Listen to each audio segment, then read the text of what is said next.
আমি হেঁটে চলেছি সমুদ্র পাড়ে, একাকী নিঃশব্দে। তুমি হয়তো আমায় খুঁজে চলেছ অবিরাম। তোমার কায়া আমায় হয়তো ছুঁতে পারবে, কিন্তু আমার মন চিরদিন অধরা। মন যদি খুঁজতে চাইতো, ছুঁতে পারত দ্রৌপদীর পঞ্চস্বামী অনিচ্ছায়। তোমার চাওয়া নিজ ইচ্ছায়, তোমার খুশির চলন অবিকল কৃষ্ণ সম।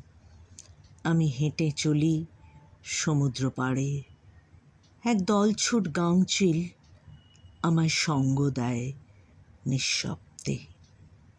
আমার সমান্তরালে উড়ে চলে অনন্তের যাত্রী আমি এবং গাংচিল।